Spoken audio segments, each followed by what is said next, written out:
Maybe you're tired, not of working or doing things, but of feeling. Tired of believing with your whole heart and still seeing life stuck in the same place. It's a kind of tiredness that has no name, no logical explanation.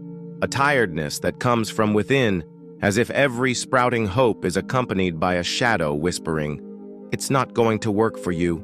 Maybe you've silently asked yourself, "Am I doing something wrong?" And even while believing in the laws of the universe, even while practicing gratitude, meditation, visualization, nothing seems to move, as if there were an invisible barrier between you and the life you want to live. And the most painful part is when that barrier begins to turn into guilt, as if the absence of results were proof of personal failure. But before you start looking for answers, breathe, close your eyes, and listen to what your soul whispers when the world falls silent. There is a place inside you that still trusts, even quietly. There is a part of you that still remembers everything is possible, even when nothing seems possible. This video is not about teaching you another technique. It's about reminding you of something you already know, but may have forgotten. You are not alone, and your pain is not a mistake. It may be the portal. A portal that only opens when you stop fighting reality and start listening to what the silence wants to show you.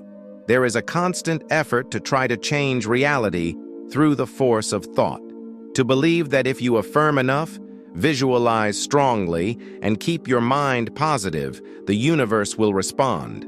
But what happens when, even after all that, nothing changes? A feeling of powerlessness arises, as if something inside were locked up, and it is, but not where you think. Bruce Lipton shows us that 95% of our lives are run by subconscious programs operating like an energetic autopilot. This means that even when you deeply desire change, your body might be vibrating at another frequency based on memories, past experiences, and unprocessed traumas. And the subconscious does not understand verbal language. It understands repetition, emotion, and altered states of consciousness. In everyday life, we operate in beta brain waves, linked to logic, control, and external focus. But to access and reprogram the subconscious, you need to enter theta brainwave states, the ones that dominate as you wake up and right before you fall asleep. In this state, the brain becomes more plastic, more malleable. It's like opening a window to insert a new code into the invisible programming that runs your life. That's why repeating affirmations during the day, with a racing mind and a tense body, has little effect. The underlying vibration remains one of fear, scarcity, and doubt. And these emotions speak louder in the quantum field than any pretty phrase. Imagine trying to paint a vibrant picture on a damp, moldy wall. The paint runs. The beauty is lost. The result doesn't reflect the intention. That's exactly what happens when you try to manifest something new over unhealed old beliefs. True transformation begins when you understand that the subconscious is not an enemy. It's simply repeating what it has learned, but it can learn again.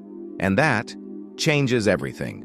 There is a silent pressure on the spiritual path, an invisible expectation that, in order to be an evolved person, you must always be well, always at peace, always grateful. And without realizing it, you begin to perform. You start wearing the mask of positivity while, inside, trying to silence legitimate emotions.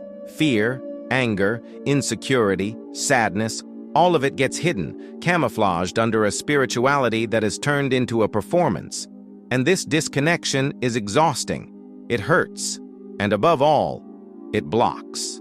Often, this performative spirituality is born from the fear of seeming weak, of disappointing others, or of not vibrating correctly. Anxiety then puts on the costume of forced gratitude. Your heart feels heavy, but you say, "It's all fine." You repeat affirmations like a mantra, but deep down, you know you're lying to yourself, and the body notices. Bruce Lipton says that coherence is biological. Your body feels when there's a mismatch between what you show and what you truly live. And this mismatch sends signals to the energy field. When you try to convince the world, or yourself, that you are at peace without truly being at peace, The vibration that manifests is not one of peace, but of denial. There is also a social aspect that reinforces this pattern. Social media, the high vibration narratives, the content that glorifies light while ignoring shadow. This creates an environment where spiritual authenticity is replaced by an emotional showcase. And the more you drift away from your own truth, the weaker your frequency becomes. There is a difference between living spirituality and performing spirituality. The first embraces, the second demands. The first accepts pain as part of the path. The second pretends it doesn't exist, but the soul knows. And the quantum field responds to authenticity, not appearance. Some people only began to manifest what they desired when they stopped pretending, when they allowed the pain to speak, when they cried without guilt, when they admitted, "I'm not okay yet, but I'm listening to myself." Because healing doesn't begin with perfection. It begins with truth. Sometimes what we call intention is actually a disguised form of control. You think, visualize, ask, but inside, you are tense, anxious, watchful, looking for signs, checking results, demanding answers.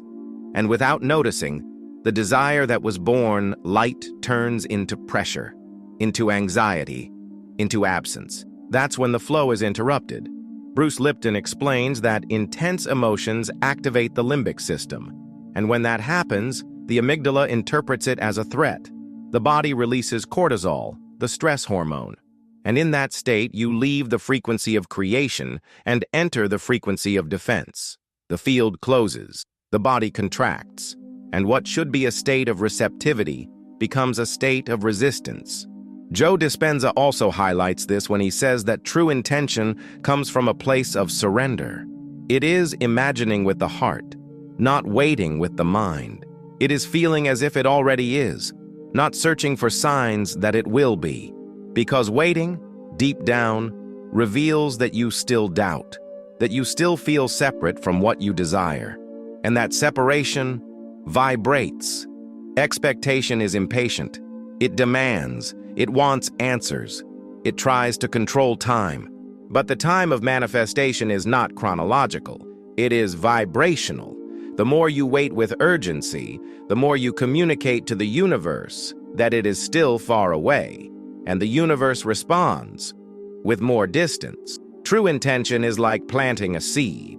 You choose the place, feel the soil, trust life. Then you water it with presence, with consistency.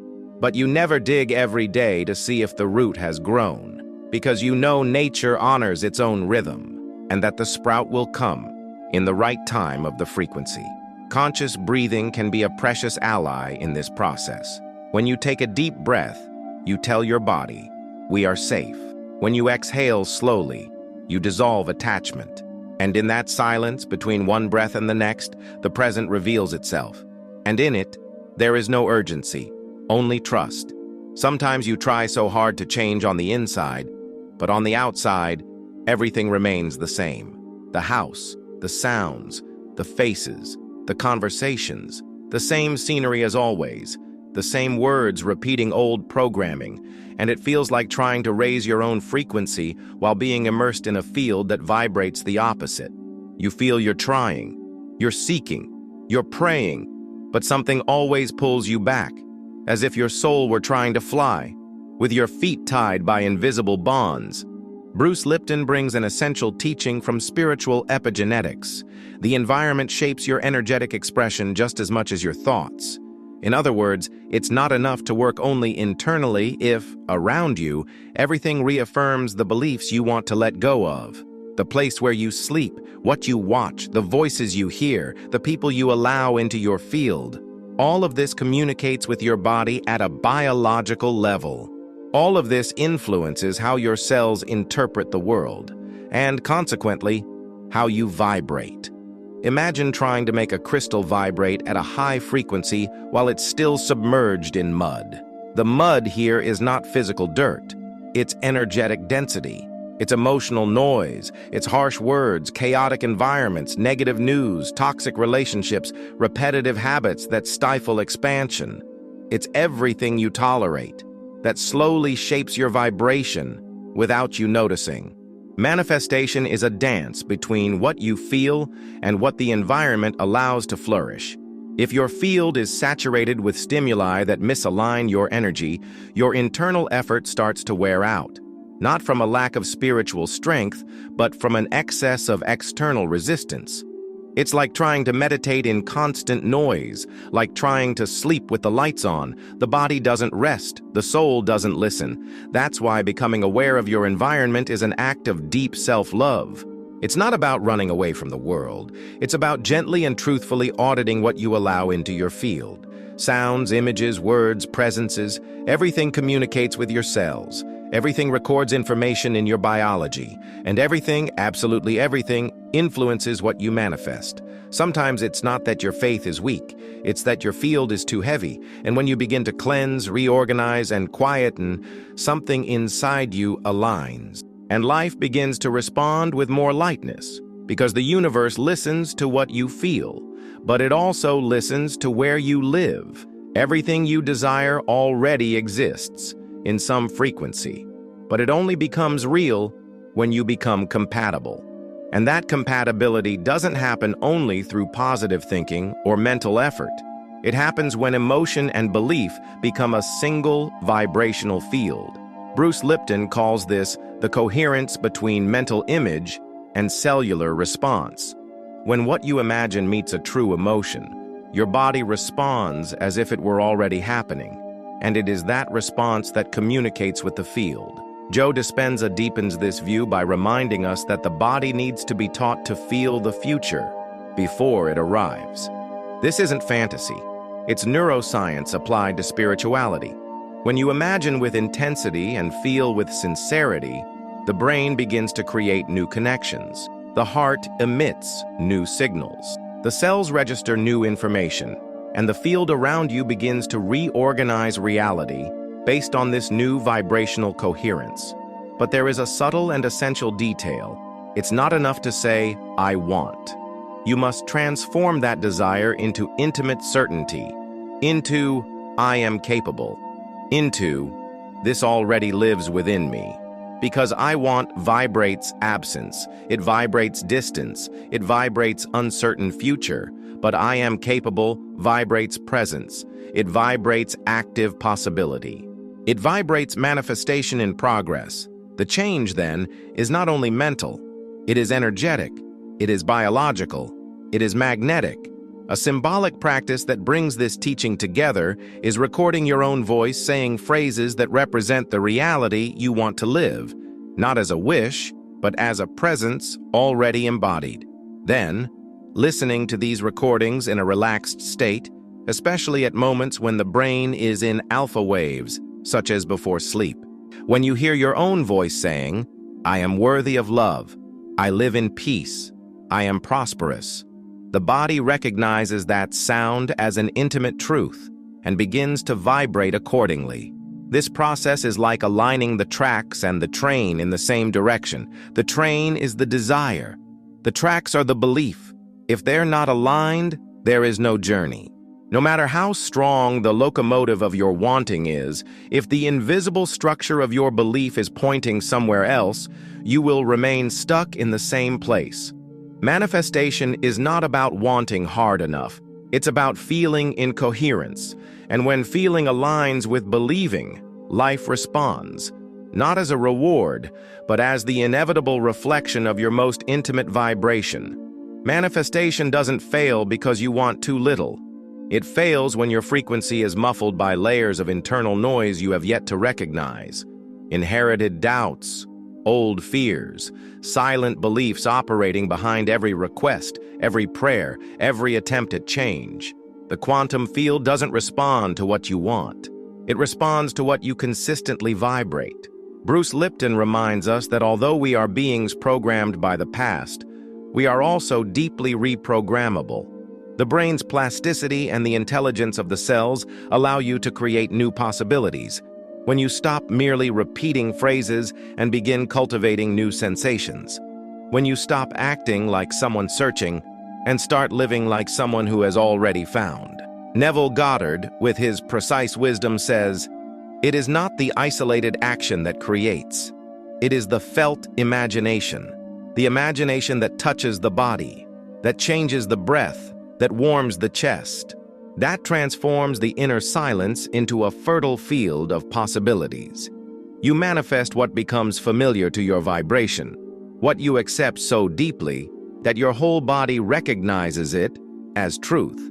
Sometimes this means stopping the chase and starting to allow, stopping the fight with reality, and starting to listen to what it is teaching you. You don't need to fix your technique. You need to listen to your ground, because manifestation begins before desire. It begins in the silence between what you live and what you already are inside.